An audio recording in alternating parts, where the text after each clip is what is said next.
राजद के खुद विधायक का मौजूद नहीं होना, कांग्रेस के आधे से ज़्यादा आधे विधायकों का गायब होना, ये अपने में दर्शाता है कि विपक्ष बटा हुआ है। इस पे परिणामों में पांचों के पांचों जो एनडीए की तरफ से प्रत्याशी हैं, उनकी जीत सुनिश्चित है।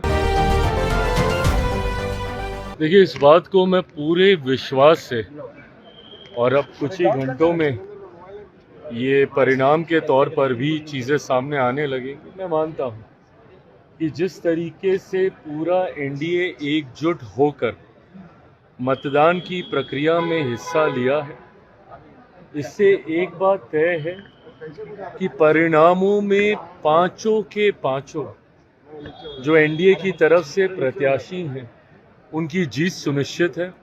राज्यसभा जीतकर जाने वाले पांचों सांसद एनडीए के सांसद होंगे, इसमें कतई कोई संदेह नहीं है।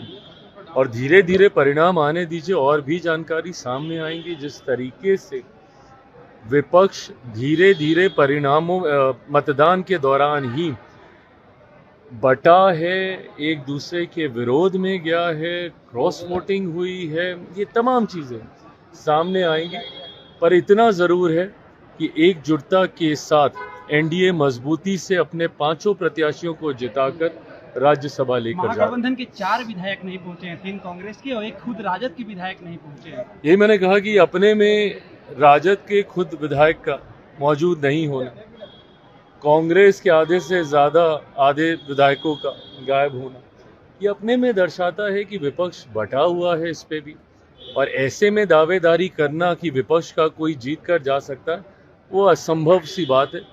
पांचों के पांच एनडीए के जीत रहे हैं, इसमें कहीं कोई अब संदेह नहीं। विपक्ष की कुछ नेता आपके जो नाराज विधायक कह रहे हैं कि हमारे पाले में है और समर्थन दे दिए हैं महागठबंधन। हमारे विधायक सारे, क्योंकि कल से हम लोग खुद भी इस बात को लेकर मॉनिटरिंग कर रहे थे। मैं मानता हूं कि कोई भी प्रक्रिया होती है उसको गंभीरता से लेना ज़रूरी है, और ख़ास तौर पर जब जनप्रतिनिधियों के खुद के मतदान की बात आती है, ऐसे में अलग अलग स्तर पे जब चुनाव होते हैं, भले वो राष्ट्रपति जी का चुनाव हो, सांसदों की, विधायकों की, जब जनप्रतिनिधियों को वोट करने की बात आती है तो उस प्रक्रिया को गंभीरता से लेना चाहिए। कल से हमारे प्रदेश अध्यक्ष, प्रदेश प्रभारी, तमाम लोग सदन में, हमारे सचेतक, तमाम लोग मिलकर इस बात को सुनिश्चित करने का काम कर रहे थे कि तमाम विधायकों की, और सुबह काफ़ी समय से पहले ही हम लोगों ने सुबह हमारे तमाम विधायकों का मतदान हो गया, सही मतदान हुआ।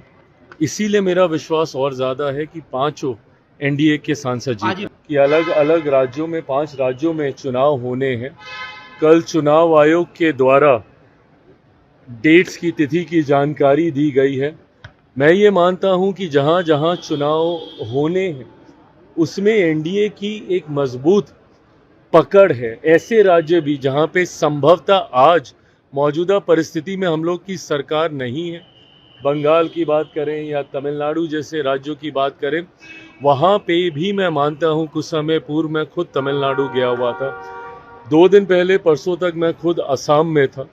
ये तमाम राज्यों में मैं मानता हूं कि जहां असम में हम लोग वापस आएंगे हिमंता बिश्व शर्मा जी के नेतृत्व में, तो वहीं इस बार बंगाल में भी एनडीए अपनी सरकार बनाने में सफल रहेगा। मौजूदा मुख्यमंत्री ममता जी के खिलाफ न सिर्फ एंटी इनकम्बेंसी बंगाल में बहुत ज़्यादा है, बल्कि जो अविश्वास वो रह कर तमाम जितनी भी स्वतंत्र संस्थाएं हैं, ईडी हो, सीबीआई हो, उसके खिलाफ मोर्चा खोलना, जिस तरीके से केंद्र सरकार के हर फैसले का विरोध करने का कार्य उनके द्वारा किया जाता है, इन तमाम विषयों को लेकर भी जनता में नाराजगी है।